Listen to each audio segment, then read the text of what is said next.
തൃശ്ശൂരിൽ നിന്ന് ഏകദേശം 1 മണിക്കൂർ യാത്ര. മുന്നൂറ്റി കടന്ന് പച്ചപ്പ് നിറഞ്ഞ ഗ്രാമവഴിയിലൂടെ സഞ്ചരിച്ചാലെത്തുന്നത് പ്രകൃതിയുടെ മടിത്തട്ടിൽ ഒളിഞ്ഞിരിക്കുന്ന ചിമ്മിനി ഡാമിലേക്കാണ്. ഡാമിനോട് ചേർന്ന വന്യജീവി സങ്കേതവും ഉള്ളതിനാൽ ഇവിടെ എത്തുമ്പോൾ നഗരത്തിന്റെ തിരക്കൊക്കെ മറന്ന് ഒരു ഫ്രഷ് ഫീല് കിട്ടും. മലകളും വെള്ളവും കാടും ഒന്നിച്ചു ചേരുന്ന ഈ കാഴ്ച ക്യാമറയിൽ മാത്രമല്ല മനസ്സിലും പതിഞ്ഞു പോകും.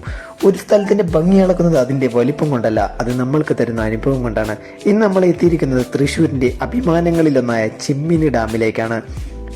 ഗേറ്റിലൂടെ അകത്ത് കയറുമ്പോൾ തന്നെ ഒരു സാധാരണ ഡാം അല്ലെന്ന ഫീല് കിട്ടും. വിശാലമായ റോഡുകൾ, ഒന്നിലധികം എൻട്രൻസുകൾ, നല്ല പാർക്കിംഗ് സൗകര്യം എല്ലാം നന്നായി ഒരുക്കിയിട്ടുണ്ട്.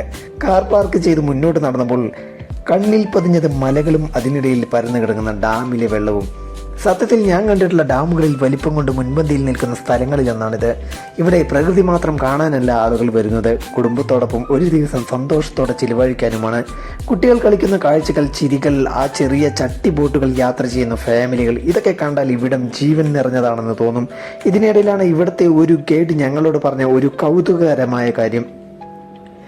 ഈ കരയിൽ നോക്കിയാൽ അക്കരെ കാട്ടിൽ നിന്ന് ചില സമയങ്ങളിൽ കാട്ടാനകൾ വെള്ളം കുടിക്കാൻ വരുന്നത് കാണാൻ കഴിയുമെന്നാണ്. ആ കാഴ്ച നേരിൽ കാണാൻ ഭാഗ്യമുണ്ടായില്ല, പക്ഷെ ആ ഒരു ചിന്ത മാത്രം ഈ സ്ഥലത്തെ കുറച്ചുകൂടി മനോഹരമാക്കി.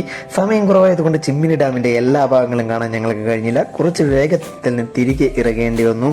പക്ഷേ ഒരു കാര്യം ഉറപ്പാണ്, ചിമ്മിനി ഡാം ഒറ്റത്തവണ വന്നു പോകാനുള്ള സ്ഥലമല്ല.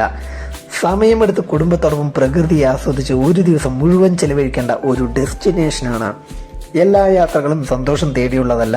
ചില യാത്രകൾ ജീവിതം പഠിപ്പിക്കാനാണ്, ചില മനുഷ്യരെ കാണാൻ, ചില കഥകൾ കേൾക്കാൻ, ചില നിശബ്ദതകൾ അനുഭവിക്കാൻ, അതിലുപരി നമ്മുടെ കാഴ്ചപ്പാടുകൾ മാറ്റാൻ, നമ്മൾ മനസ്സിൽ തീർത്ത ഇമേജിൻ ലോകത്തിൽ നിന്ന് പുറത്തു കടന്ന് പച്ചയായ റിയാലിറ്റിയെ നേരിടാൻ പഠിപ്പിക്കുന്നതാണ് യഥാർത്ഥ യാത്രകൾ. മറ്റൊരു കഥ തേടി, മറ്റൊരു അനുഭവം തേടി വീണ്ടും കാണാം. It's me Sreenath signing of.